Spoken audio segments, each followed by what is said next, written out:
Hello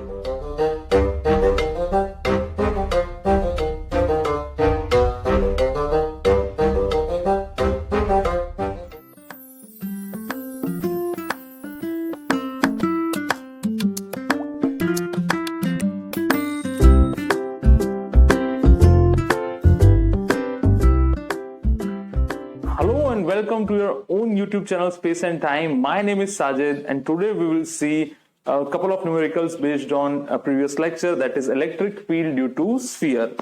તો ગઈકાલે આપણે જોઈ ગયા હતા કે ગોળાના કારણે વિદ્યુત ક્ષેત્ર કઈ જગ્યાએ કેટલું હશે, અંદર કેટલું, બહાર કેટલું, અવાહકના કિસ્સામાં કેટલું, વાહકના કિસ્સામાં કેટલું. તો I hope you have attended the previous lecture અને પછી તમે અહીંયા આવ્યા છો આ લેક્ચર અટેન્ડ કરવા માટે. જો તમે પાર્ટ 1 એટલે કે આના પહેલાનો લેક્ચર અટેન્ડ નહીં કરેલું હોય તો તમને અહીંયા કશું જ ખબર પડશે નહીં. આ જનરલ 30 થી 40 કે 50 મિનિટ જેવું લેક્ચર થશે. જસ્ટ આપણે 3 કે 4 ન્યુમેરિકલ દાખલાઓ જોઈશું બેઝડ ઓન પ્રીવિયસ લેક્ચર, જે લેક્ચર થયું હતું કે કેવા દાખલાઓ એમાં આવી શકે છે. એકાદ દાખલો મેં કદાચ લાસ્ટ લેક્ચરમાં છેલ્લો કરાવેલો બી છે. તો don't forget two subscribe this channel and share this channel with your friends.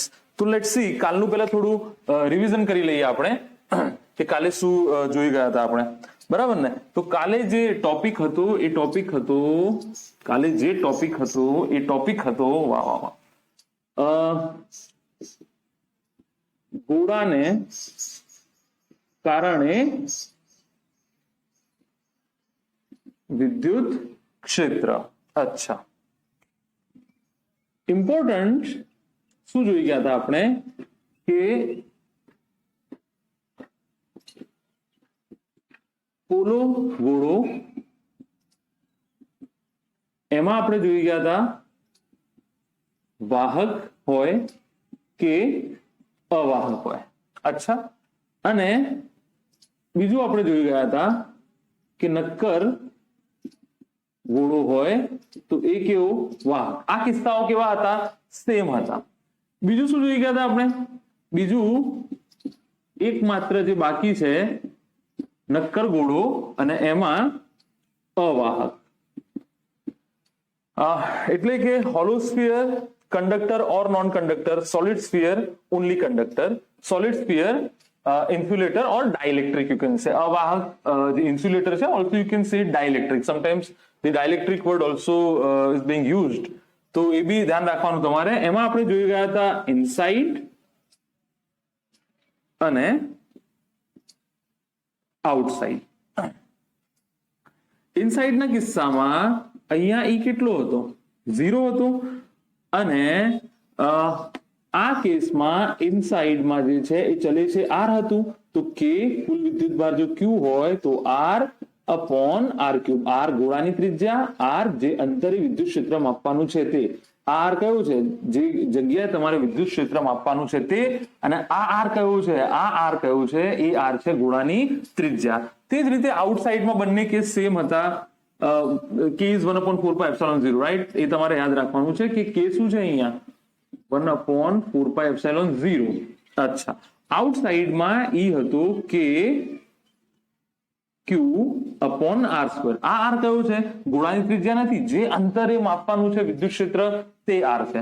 Same to same અહીંયા E is equal to KQ by R². તો આટલું તમે ગઈકાલે મતલબ લાસ્ટ લેક્ચરમાં તમે નોંધી લીધું હશે ઓલરેડી. તો અહીંયા બી તમે ફરીથી આને રિવાઇઝ કરી લો.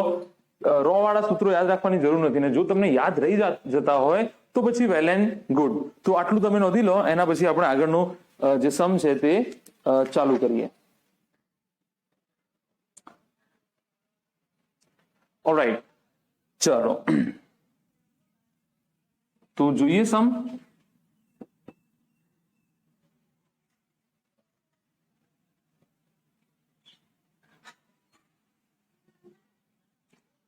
સમ શું કે છે? આ સમ એવું કે છે તમને કે સાફ કરી લઈએ તમારા માટે, બરાબર? તો સમ તમને એવું કે છે કે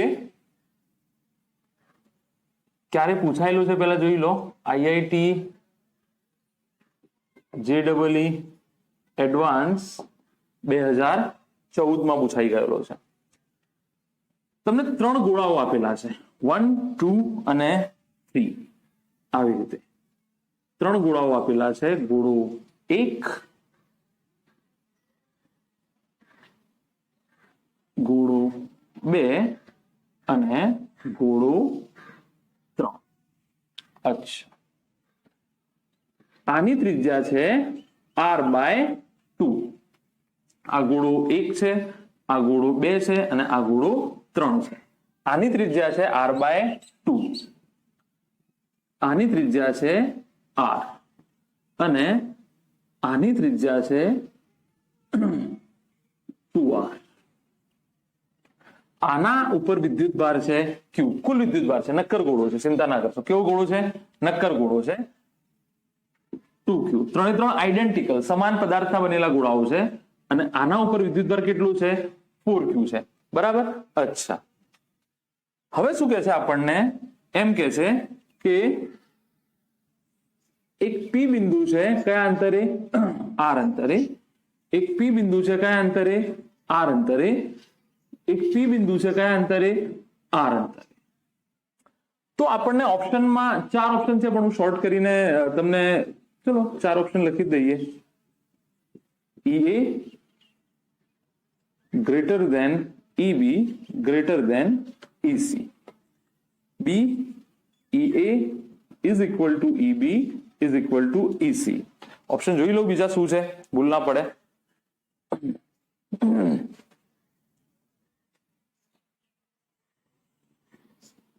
1 2 3 1 2 3 ને જોઈ લઈએ, ચેક કરી લઈએ આપણે ઓપ્શન 2 1 3 2 1 3 અને માની લો ચોથો ઓપ્શન કોઈ આપેલો છે તમને કે E1 is equal to E2 greater than E3.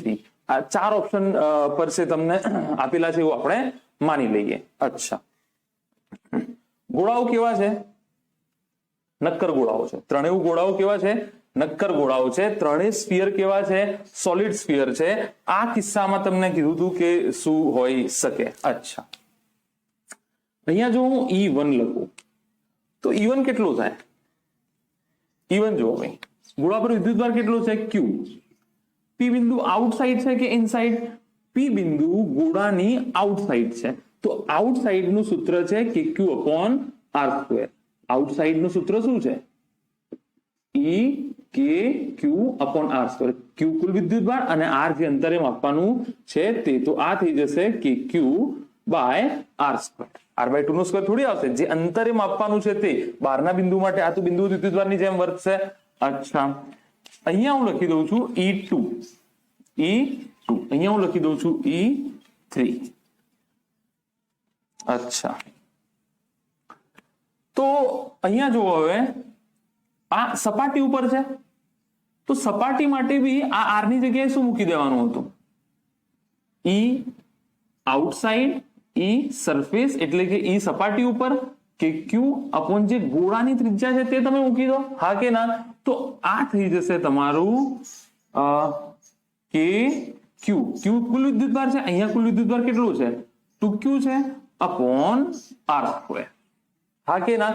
તો આ થઈ જશે 2KQ/r². સમજાય કે ના સમજાય? અહીંયા Q શું છે? કુલ વિદ્યુતભાર છે. હા કે ના? અહીંયા r ની જગ્યાએ ખાલી r ચેન્જ કર્યો તો આનો કુલ વિદ્યુતભાર તો 2Q છે ને આના ઉપર. અચ્છા, હવે આ શું છે? ઇનસાઇડ છે, તો ઇનસાઇડ માટે સૂત્ર હતું કે કુલ વિદ્યુતભાર QR/r3. હા કે ના? ઈ ચલે છે r હતું ને અંદરની સાઈડ. નક્કર ગોળો છે, ત્રણેય નક્કર ગોળાઓ છે.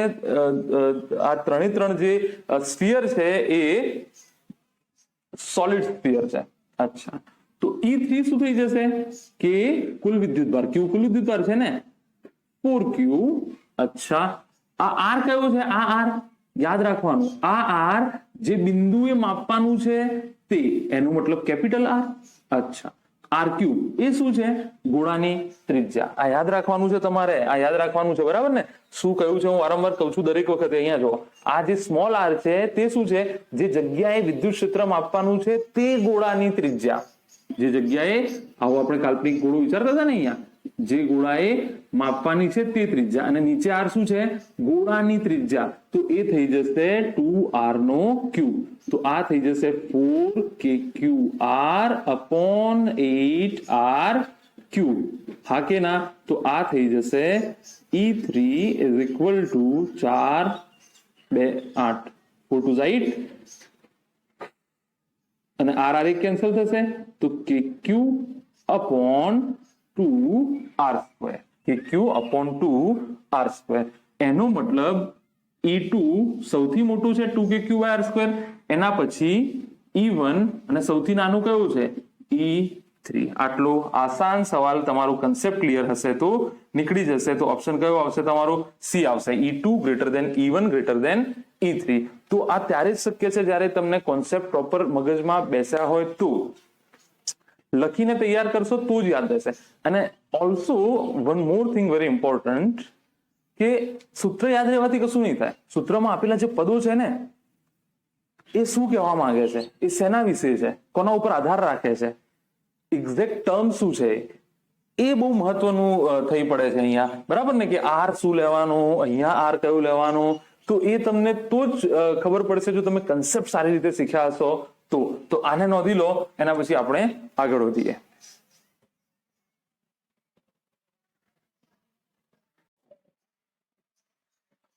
ઓલરાઈટ, આગળનો સમ જોઈએ હવે આપણે.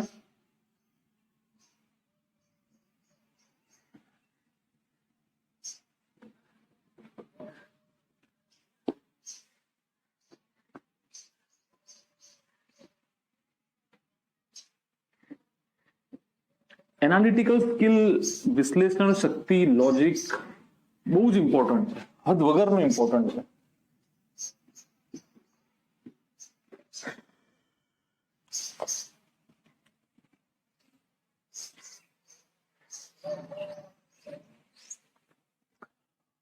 ઓલરાઈટ, તો હવે આ અહીંયા હું 2002 IIT 2002 અહીંયા એની ફિગર ડ્રો કરું છું, જેથી કરીને અહીંયા હું સારી રીતે એને સોલ્વ કરાવી શકું. બરાબર? તો ક્વેશ્ચન લખતો નથી, પણ ક્વેશ્ચન તમે નોંધી લેજો, સમજી લેજો, તમારી ભાષામાં લખી લેજો. બરાબર? અહીંયા ડ્રો કરું છું. ઓકે,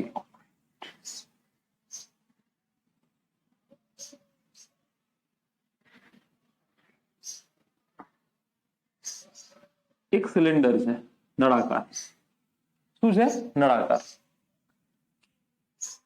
એ નળાકાર આ જે છે એની ત્રિજ્યા તમને આર આપેલી છે. સોલિડ સિલિન્ડર છે. કેવું સિલિન્ડર છે? સોલિડ સિલિન્ડર, એટલે કે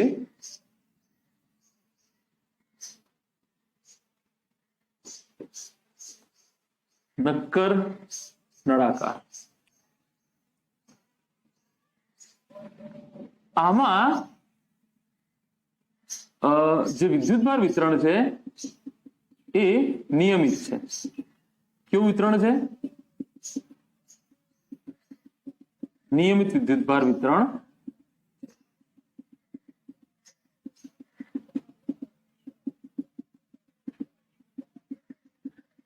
એવું કીધેલું છે આપણને, નિયમિત વિદ્યુતભાર વિતરણ.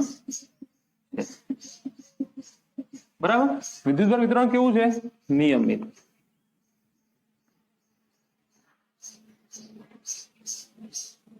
વિદ્યુતભાર વિતરણ. અને આપણને વિદ્યુતભાર ઘનતા આપેલી છે રો. એ તો રો જ હશે ને, ત્રિપરિમાણીય છે. બીજું હવે શું કે છે કે આ નળાકારમાંથી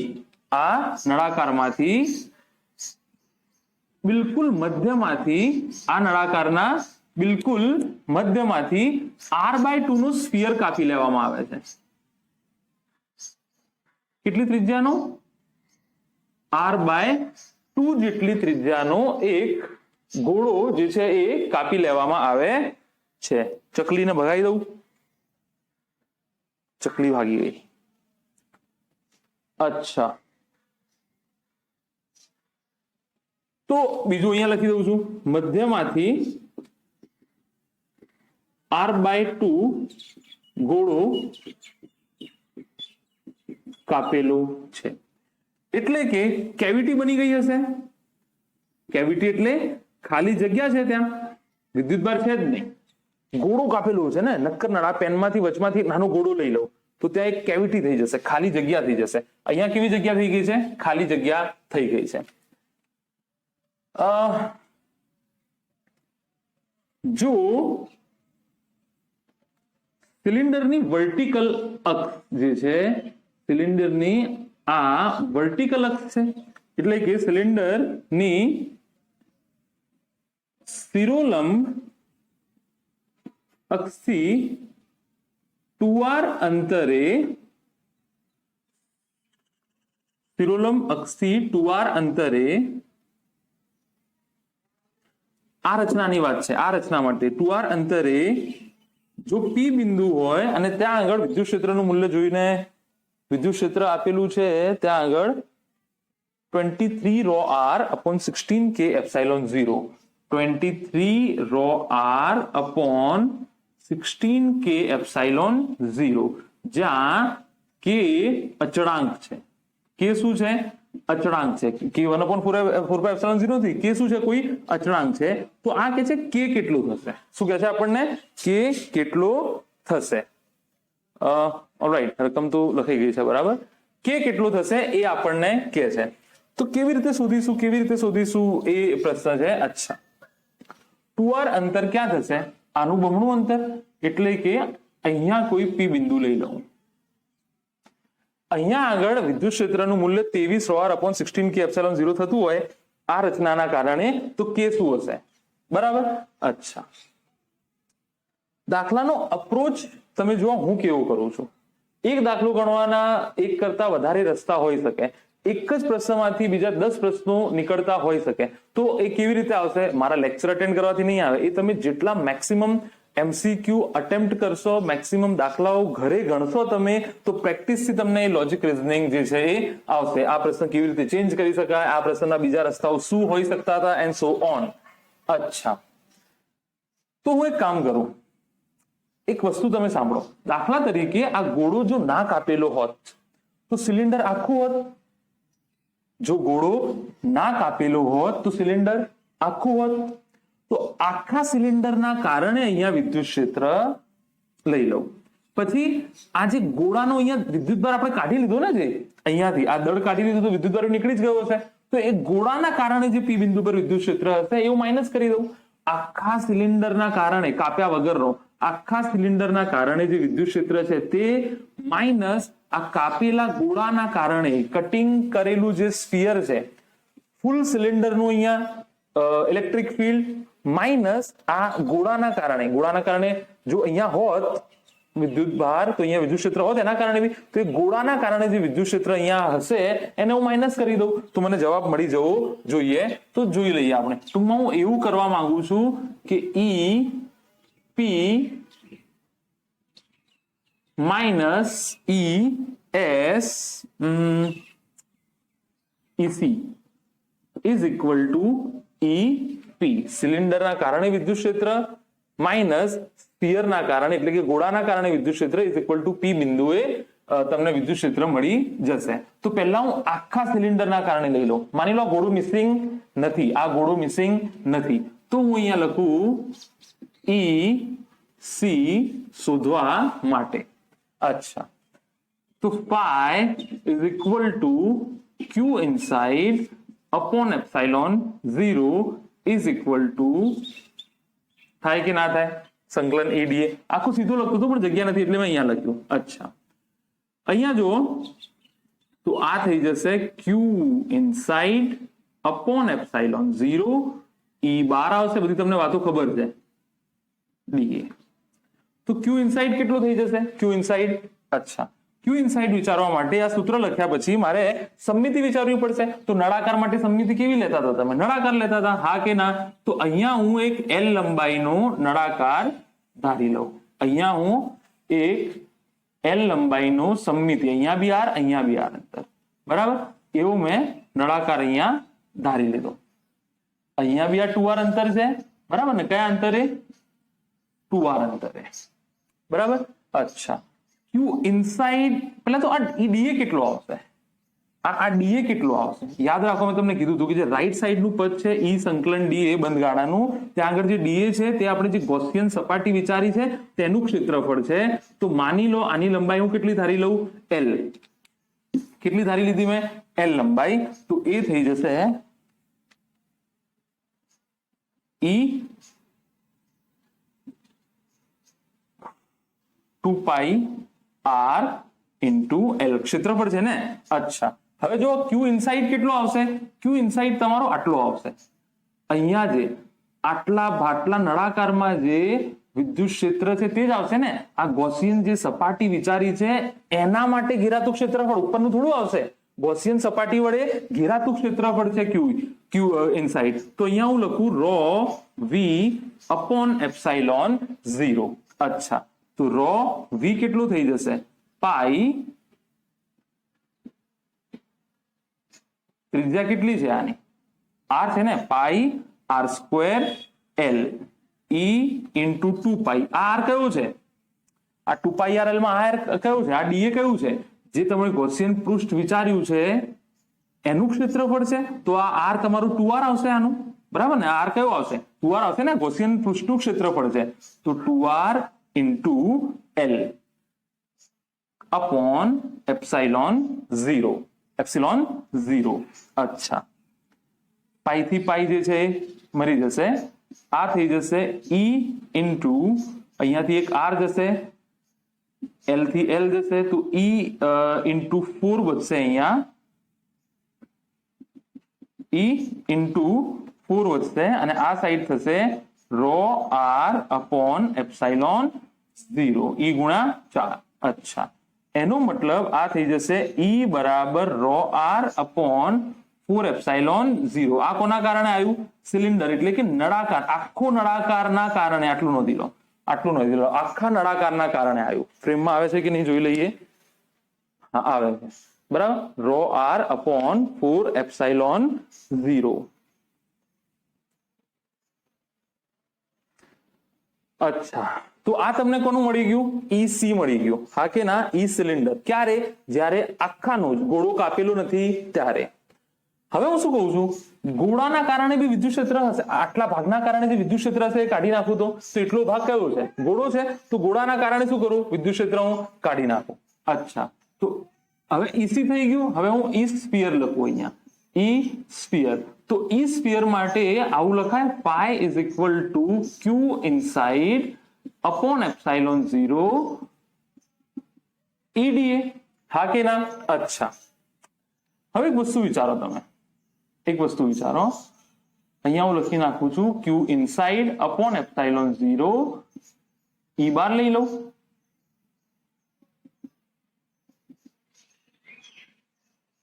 ડીએ. અચ્છા, હવે ક્યુ ઇનસાઇડ કેટલો આવશે? આ કોના માટે કરીએ છીએ આપણે? સ્ફિયર માટે. તો પહેલા તમારે એક સમમિતિ વિચારવી પડશે. તો એ સમમિતિ શું હશે? આ જે ગોળો છે એના માટે તમે સમમિતિ શું વિચારતા હતા? ગોળો કયા અંતરે? 2r અંતરે તમે એક ગોળો વિચારશો. 2r અંતરે તમે એક ગોળો વિચારશો. કયા અંતરે? 2r અંતરે. અચ્છા, ક્યુ ઇનસાઇડ થઈ જશે રો વી अपॉन एप्सिलॉन 0 ई.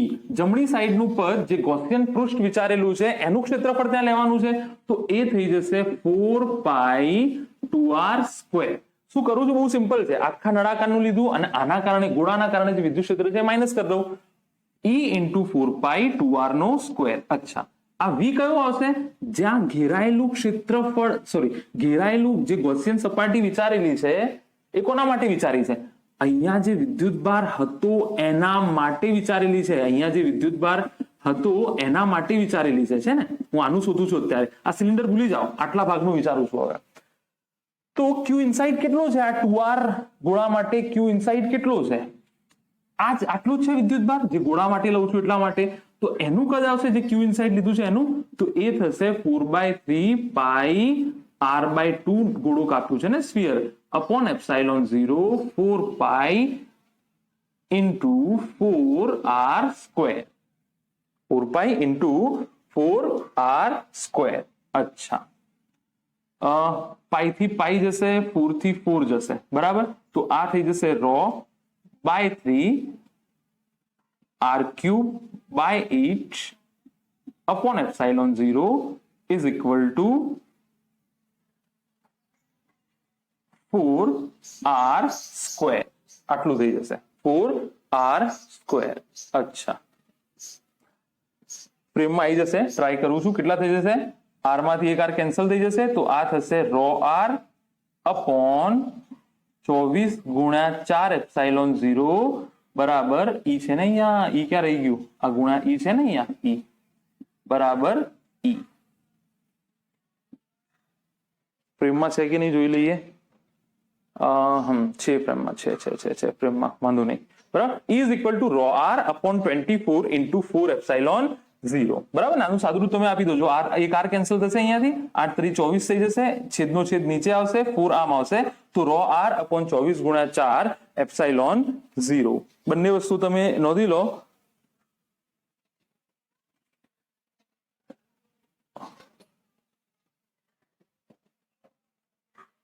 બરાબર છે, રો આર ગુણ્યા 24 ઇન્ટુ 4 એપ્સાઇલોન 0. અચ્છા, આઈ હોપ તમે સમજી ગયા છે મેં શું કર્યું છે.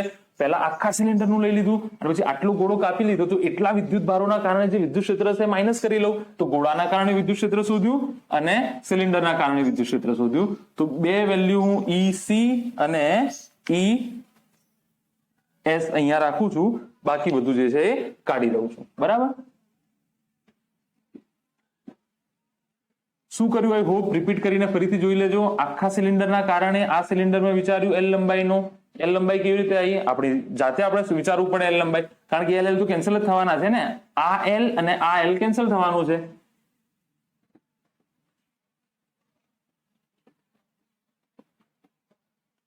આઈ હોપ તમે નોંધી લીધું હશે.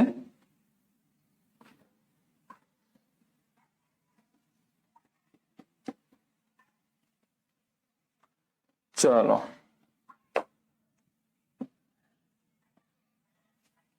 તો અહીંયા જુઓ, EC માઇનસ ES કરું તો જે નળાકાર વધેલો છે ગોળા વગરનો એનું આવી જશે. તો EP બરાબર EC માઇનસ ES. તો EC કેટલું છે? Rho r upon 4 epsilon 0. ES કેટલું છે? રો આર અપોન 24 ગુણ્યા 4 એપ્સાઇલોન 0. તો અહીંયાથી જો rho r upon 4 epsilon 0 common નીકળશે. રો આર અપોન 4 એપ્સાઇલોન વધશે શું? 1 માઇનસ 1 અપોન 24. આટલું તમારું વધશે, હા કે ના? અચ્છા, બરાબર જ છે.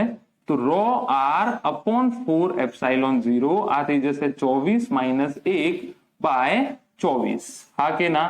અચ્છા, તો આ થઈ જશે rho r upon 4 epsilon 0 23 by 24. તો અહીંયા જુઓ, 23 રો આર અપોન 24 ગુણ્યા 4 એપ્સાઇલોન 0. આ કેટલું આવ્યું?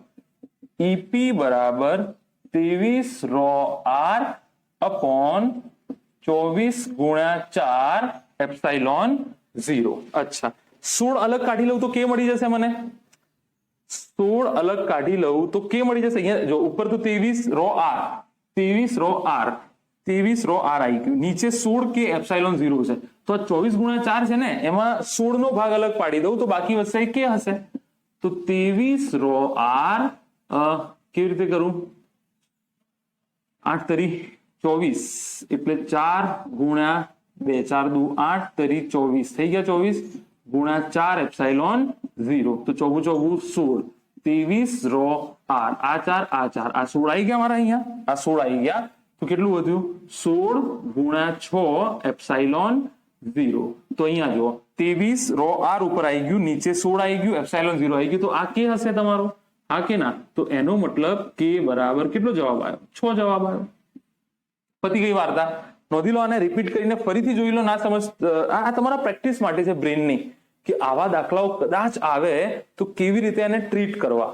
બરાબર ને? તો એટલા માટે અહીંયા આ ગણાવવામાં આવે છે. થોડું લેન્ધી નથી, સમ લેન્ધી નથી, 2 મિનિટમાં થઈ જાય એવું છે. બસ પ્રેક્ટિસનું કામ છે. વિડીયો લેક્ચર અટેન્ડ કરવાથી કે કોઈ પણ આઇન્સ્ટાઈનનું બી લેક્ચર તમે અટેન્ડ કરશો પણ ઘરે જઈને પ્રેક્ટિસ નહીં કરો ને તો it is of no use. હા, તો પછી જોઈ લો થોડું એક વખત અને એને નોંધી લો, એના પછી આપણે આગળ વધી જઈએ.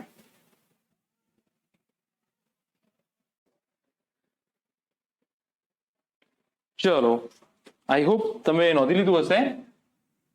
આગળ વધીએ.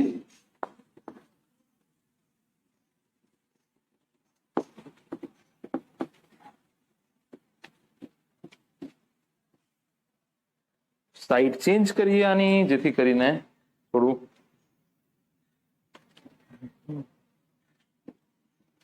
સાફ થાય પ્રોપર.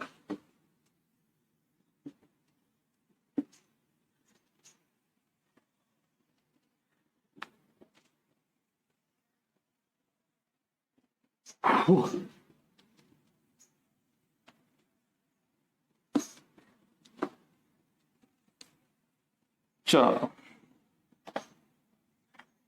ચલો, તો આ પૂછાયેલું છે જી મેન્સ 2016 માં. જી મેન 2016 માં શું કે છે? રકમ સમજી લો, પહેલા પ્રોપર સ્ટેટમેન્ટ સમજી લો. શું કે છે? બે કોસેન્ટ્રિક સ્ફિયર આપેલા છે. બે કોસેન્ટ્રિક સ્ફિયર આપેલા છે. બે સંકેન્દ્રી જેમના કેન્દ્ર સરખા હોય એવા બે ગોળાઓ આપેલા છે. જેમના કેન્દ્ર સરખા હોય તેવા બે ગોળાઓ આપ્યા છે. એકની ત્રિજ્યા એ છે અને બીજાની ત્રિજ્યા બી છે. અહીંયા કેન્દ્રમાં એક વિદ્યુતભાર છે ક્યુ. કેન્દ્રમાં કેટલો વિદ્યુતભાર છે? ક્યુ. અને આ બે ગોળાઓની વચમાં બધે જ rho is equal to a by r પ્રમાણે ઘનતા બદલાય છે. એનો મતલબ તમે જેમ જેમ એ થી દૂર જતા જશો તેમ તેમ ઘનતા શું થતી જાય છે? ઘટતી જાય છે. બરાબર. અહીંયા શરૂઆતમાં વિદ્યુતભાર જે છે એ વધારે હશે, એના પછી વિદ્યુતભાર ઘટતો જશે, એના પછી વિદ્યુતભાર ઘટતો જશે. દેખાય છે ને? જેમ જેમ તમે દૂર જાઓ છો એમ વિદ્યુતભાર ઘટતું જાય છે. તો જ ρ = a upon r થાય ને. તો આટલું સ્ટેટમેન્ટ હું ફરીથી બોલી જાઉં છું કે બે સંકેન્દ્રી ગોળાઓ આપેલા છે. there are two concentric spheres. One is having radius a which is less than radius b and the other is having radius b. અચ્છા, બે ગોળાઓ છે સમકેન્દ્રી. એકની ત્રિજ્યા a છે, બીજાની ત્રિજ્યા b છે. નાના કેન્દ્રમાં કયું વિદ્યુત? નાનો ગોળો કે મોટો ગોળો, બંનેના કેન્દ્રો તો એક જ છે ને. તો ગોળાના કેન્દ્રમાં વિદ્યુતભાર કેટલો આપેલો છે? ક્યુ જેટલો આપેલો છે. અને એ અને બી ની વચમાં જે જગ્યા છે ત્યાં આગળ વિદ્યુતભાર ઘનતા ρ = a/r સમીકરણ પ્રમાણે આપેલી છે. એ કોઈ અચળાંક હશે. એ શું છે? એ શું છે? અચળાંક. તો આપણને એવું કહે છે કે અચ્છા, એનો મતલબ જેમ જેમ તમે દૂર જશો એમ એમ વિદ્યુત ક્ષેત્રમાં ફરક આવશે ને. વિદ્યુત ક્ષેત્ર અચળ નહીં હોય, પણ એ કોઈ અચળાંક છે. એના કયા મૂલ્ય માટે ગોળા એ એટલે એ ત્રિજ્યા ધરાવતો ગોળો અને ગોળા બી વચ્ચે વિદ્યુત ક્ષેત્ર અચળ રહે. એનું કયું મૂલ્ય છે જેના માટે એ અને બી વચ્ચે જે વિદ્યુત ક્ષેત્ર છે કેવું રહે દરેક જગ્યાએ? જેમ જેમ તમે દૂર જતા જાવ તો બી વિદ્યુત ક્ષેત્ર બદલાય નહીં. એ શોધવાનું છે. બરાબર. ઓપ્શન તમને આપ્યા છે કે ક્યુ upon 2πa². એવું છે ને, હું જોઈ લઉં કે ક્યુ upon 2πa². કે નથી. અચ્છા, બી તમને આપેલું છે ક્યુ upon 2πa² - b². સી તમને આપેલું છે 2πb² - a² અને ડી તમને આપ્યું છે 2q upon 2πa². આટલું નોંધી લો તો પછી હું આગળ વધી જાઉં. 1 2 3 એનું મૂલ્ય શોધવાનું છે કે બંને વચ્ચે વિદ્યુત ક્ષેત્ર. બહુ બધા રસ્તાઓ હોઈ શકે દાખલો ગણવાના. there can be multiple ways to reach a destination. દાખલા સુધી પહોંચવાના ઘણા બધા રસ્તા હોઈ શકે. એક તો તમે શું કરી શકો, એક તો તમે એ કરી લો કે એક અહીંયાથી કોઈ આર ત્રિજ્યા વિચારો, અહીંયા ત્યાં ડીઆર જાડાઈની એક રિંગ કાપો, ત્યાં આગળ તમે વિદ્યુત ક્ષેત્ર લઈ લો, અહીંયાથી અહીંયા વિદ્યુત ક્ષેત્ર અચળ રહેતું હોય તો ત્યાં આગળ ઈ જે આવ્યો ત્યાં આગળ ડીઈ ગોસનો નિયમનો ઉપયોગ કરી અને ઈ સુધી નાખો અને ડીઈ બાય ડીઆર શું લઈ લો, 0. ફરીથી કેન્દ્રથી આર અંતરે કોઈ ડીઆર જાડાઈની રિંગ વિચારો, એ ગોસિયન સરફેસ વિચારો, એના રિલેટેડ ગોસિયન સરફેસ માંથી ઈ કાઢો, ડીઈ અપોન ડીઆર, આર ત્રિજ્યાની સાપેક્ષે ઈ કેવું રહેવું જોઈએ, અચળ રહેવું જોઈએ. અચળનું વિકલન શું થાય, 0. તો અહીંયાથી તો તમને એ મળી જાય. પણ એક બીજી વસ્તુ તમને હું કહું, આ દાખલો 2016 નો આનું સોલ્યુશન બી તમને મળી જશે ઘણી બધી જગ્યાએ, અને હું જે કરાવું છું એ મારી રીત બી નથી, એ ઓલરેડી સોલ્વ રીત છે, હું ખાલી તમને સમજાવું છું, બરાબર? પણ છે આસાન, બરાબર?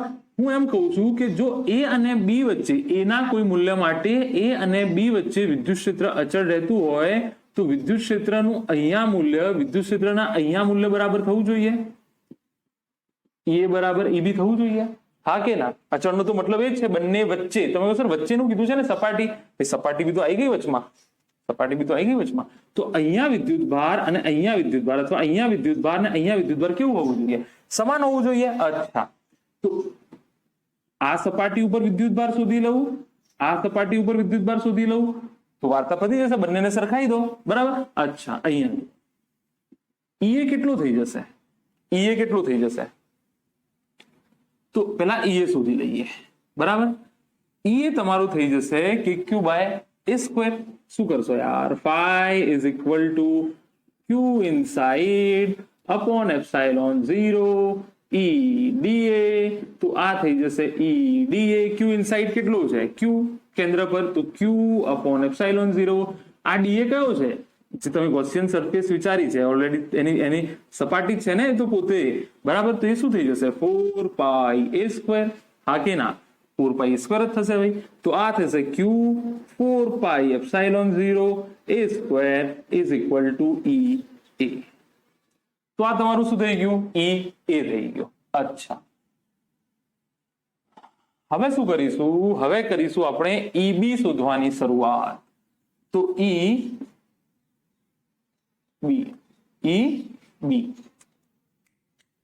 બી પ્રોપર કરી દઈએ થોડું, કોઈનો ફેવરેટ શબ્દ હોય તો ખોટું લાગી જશે એને. બી ફોર બોમ્બે પરસે. અચ્છા,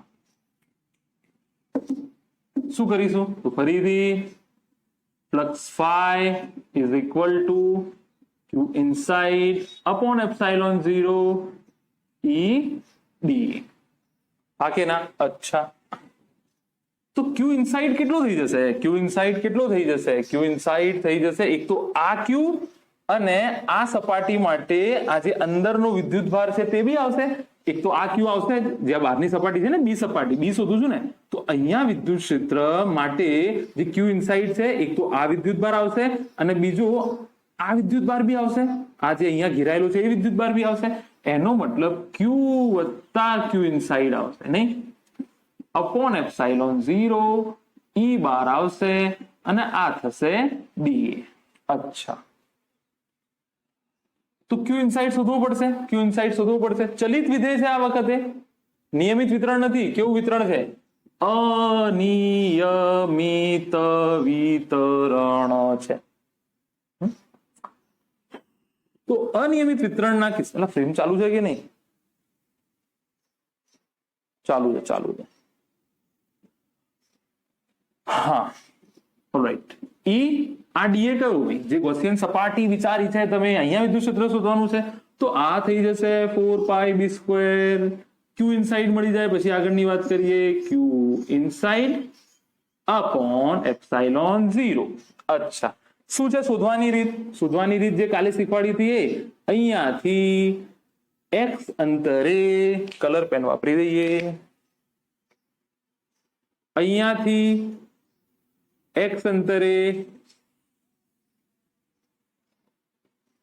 જે છેલ્લા લેક્ચરમાં એપિસોડ 18 જે છે તે એક્સ અંતરે ડીએક્સ જાડાઈની ફ્રેમમાં છે કે નહીં, એક્સ અંતરે ડીએક્સ જાડાઈની રિંગ કાપો, ત્યાં આગળ વિદ્યુતભાર કેટલું હશે, D Q is equal to rho D V, हाँ के ना, rho is equal to D Q by D. अरे भाई rho is equal to D Q by D V લખાય કે ના લખાય? બહુ બધી ચર્ચા થઈ ગઈ છે આના ઉપર, ટાઈમ વેસ્ટ નહીં કરું। રો ડીવી, રો કેટલું છે? એ બાય આર, એટલે એ બાય એક્સ આવશે। ભાઈ એક્સ અંતર વિચાર્યું છે ને, આર અંતર થોડું વિચાર્યું છે। આર પ્રમાણે વિદ્યુત ભાર બદલાય છે, એટલે સીધું એમ નહીં કે આર મૂકી દઈએ, આર અંતર છે, આર પ્રમાણે વિદ્યુત ભાર જે છે બદલાતું જશે એ થી બી ના વચમાં। ક્યાં આગળ? એ થી બી ના વચમાં। તો આર ની જગ્યાએ એક્સ આવશે ને, એક્સ અંતરે હું વિદ્યુત ક્ષેત્ર વિદ્યુત ભાર નોંધું છું। ડીવી શું થઈ જશે? 4 પાઈ એક્સ સ્ક્વેર ક્ષેત્રફળ ઇન્ટુ જાડાઈ મીટર સ્ક્વેર, આ થઈ ગયું મીટર, મીટર ઘન થઈ ગયું કે ના થઈ ગયું? અચ્છા, એક્સ થી એક્સ મરી જશે, 4 પાઈ એક્સ ડીએક્સ થઈ જશે, બંને બાજુ સંકલન લઈ લો તો ડીક્યુ નું સંકલન શું થઈ જશે? ક્યુ થઈ જશે, એટલે આ ક્યુ ઇનસાઇડ આપણે શોધીએ છીએ ને। અચ્છા, અહીંયા શું થઈ જશે? આ થઈ જશે એ 4 પાઈ એક્સ dx, હા કે ના? અચ્છા, તો આ થઈ જશે q inside is equal two 4 pi a બાર નીકળશે, 4 પાઈ a બાર નીકળશે x dx। પ્રેમ બહુ લાંબી થઈ જશે એવું લાગે છે તમને? જો પ્રેમ બહુ લાંબી થઈ જતી હોય, થઈ જશે નહીં કદાચ?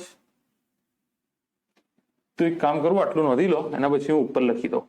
આટલું નોંધી લો, એના પછી હું ઉપર લખી દઉં। ઈબી માં લખી દઉં ને, ઈબી ની જરૂર પડશે નહીં, આઈ હોપ તમે જોઈ લીધું હશે।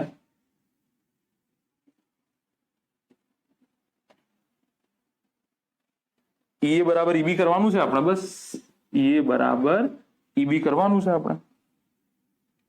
અચ્છા, તો અહીંયાથી જુઓ ક્યુ ઇનસાઇડ થઈ જશે 4 પાઈ એ एक्स dx, तो आ થઈ જશે। લિમિટ ક્યાંથી ક્યાંની આવશે? a થી b ની। ભાઈ અહીંયા તો વિદ્યુતભાર q ઓલરેડી આવી ગયો છે ને, આ વિદ્યુતભાર જે q છે એ તો અહીંયા આવી ગયું છે। q ઇનસાઇડ જે વિચારું છું a થી b ના વચમાં વિચારું છું ને, તો લિમિટ કઈ આવશે? a થી b ની। તો 4 pi a x square by 2, a થી b, 2 થી 2 મરી જશે, 2 પાઈ a રહેશે b square minus a square. આ શું આવ્યું? q ઇનસાઇડ આવ્યું તમારું। આ શું આવ્યું?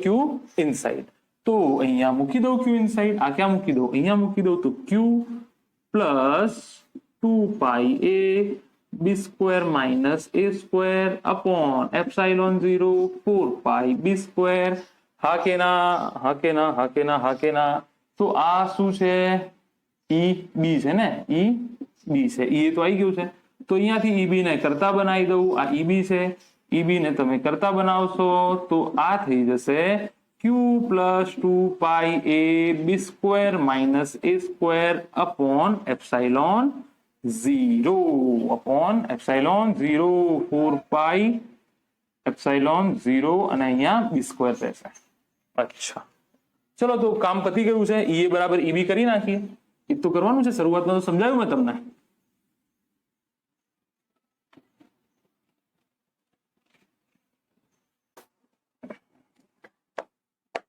ચાલો, તો EA is equal two EB। EA કેટલું છે? Q upon 4 pi epsilon 0 a square. EB કેટલું છે? Q plus 2 pi a b square minus a square 4 pi epsilon 0 b square, હા કે ના? 4 પાઈ એપ્સિલોન 0 થી 4 પાઈ એપ્સિલોન 0 મરી જશે, તો આ વધ્યું q અપોન a સ્ક્વેર, અહીંયા વધશે q અપોન b સ્ક્વેર। ચલો એક પદ એક્સ્ટ્રા લખી નાખું તારા માટે, 2 pi a b square minus a square upon b square, તો આ થશે q અપોન a સ્ક્વેર। આને અલગથી આવું લખી શકાય, અપોન b સ્ક્વેર। આને આ સાઈડ લાવી દો, q upon a square, q upon b square is equal to 2 pi a b square minus a square upon b square. બાકી ગયો આ થઈ જશે q b square, q a square minus b square, લસા લીધો, 2 pi a b square minus a square by b square. ઉતાવળ કરતા નહીં, a સ્ક્વેર b સ્ક્વેર આવશે ગુણાકાર, b સ્ક્વેર થી b સ્ક્વેર મરી જશે, q બી સ્ક્વેર માઇનસ એ સ્ક્વેર, ક્યુ કોમન આવશે, નીચે શું વધ્યું, એ વધ્યું, તો 2/a બી સ્ક્વેર માઇનસ એ સ્ક્વેર, બી સ્ક્વેર માઇનસ એ સ્ક્વેર થી બી સ્ક્વેર માઇનસ એ સ્ક્વેર વધી જશે, તો એ કેટલો આવ્યો, તો એ તમારો થઈ જશે ક્યુ અપોન 2π એ સ્ક્વેર. એના આ મૂલ્ય માટે, ફ્રેમ કપાતી તો નથી, એના આ મૂલ્ય માટે વિદ્યુત ક્ષેત્ર એ થી બી ના વચમાં જે છે તે અચળ રહેશે. તો ધેટ્સ ઇટ. આઈ હોપ તમને સમજાઈ ગયું. રિપીટ નથી કરતો, રિપીટ કરીને તમે રિવર્સ કરીને તમે જોઈ લેજો. બરાબર. મોટા છોકરાઓને મોટો સવાલ એ થાય છે કે સમજાઈ તો ગયું જોઈને, બરાબર ને, પણ પ્રોબ્લેમ એ છે કે અમને પરીક્ષામાં આવે તો કેવી રીતે ખબર પડે કે આવું બધું કરવાનું, બરાબર. તો એ વસ્તુ પ્રેક્ટિસ થી આવશે. વારંવાર આજના લેક્ચરમાં હું ત્રીજી વખત કહું છું તમને કે જો તમે પ્રેક્ટિસ નહીં કરો તો ગમે તેટલું તમે સારું ભણેલા હશો કોઈ ટીચર જોડે, તમને પરીક્ષામાં ગતાગમ નહીં પડે, તમારું મગજ પરીક્ષામાં ચાલશે નહીં. તો એના માટે મેક્સિમમ દાખલાઓની તમે પ્રેક્ટિસ કરો, પ્રીવિયસ યરના પૂછાઈ ગયેલા દાખલા, એનસીઆરટી ના એક્ઝામ્પલ, ઇલસ્ટ્રેશન એક્સરસાઇઝ ના દાખલા, બીજા ત્રીજા દાખલાઓ જેટલી વધારે પ્રેક્ટિસ કરશો એટલું તમારું લોજિક, રીઝનિંગ એટલે કે જે વિશ્લેષણ શક્તિ છે, તમારી તાર્કિક શક્તિ છે, એનો વિકાસ થશે. તો તમને પછી સમને જોઈને ખબર પડી જશે કે કેવી રીતે આનું સોલ્યુશન છે એ લાવવાનું છે. એમને ડાયરેક્ટ નહીં ખબર પડે, એ તો પછી 10માની જેમ ગોખવાનું થશે કે આ દાખલો આવ્યો તો આવી રીતે ગણી દેવાનું. એવી રીતે નહીં થાય. જરૂરી થોડું છે કે આ દાખલો તમારા જેડબલઈ નીટ કે બોર્ડમાં ડાયરેક્ટ પૂછાઈ જશે. બોર્ડમાં તો જો કે પૂછાશે જ નહીં, પણ જેડબલઈ નીટમાં આવો દાખલો પૂછાય એવું જરૂરી થોડી છે સીધે સીધો. તો આ તો તમારી તર્ક શક્તિ ડેવલપ કરવા માટે આપણે પ્રેક્ટિસ કરાવી છે તમને. So all right, you are a team. I hope you have enjoyed this lecture. હવે મને એક વસ્તુ કમેન્ટમાં લખજો કે ઇલસ્ટ્રેશન અને એક્સરસાઇઝ, ઉદાહરણ અને સ્વાધ્યાય એનસીઆરટી ના કરાવવા છે કે નહીં. તો મને એ રીતે ખબર પડે કે ચેપ્ટર બીજું ચાલુ કરવું કે હજુ 3-4 દિવસ રહી અને પછી કરીએ. 3-4 દિવસમાં ઉદાહરણ અને સ્વાધ્યાય કરી લઈએ. તો comment whether I should do example and illustration or exercise or not. તો ભણતા રહો, સારા માર્ક્સ લાવતા રહો. Again, I hope you have enjoyed this lecture and thank you so much for all of your attention. All the very best.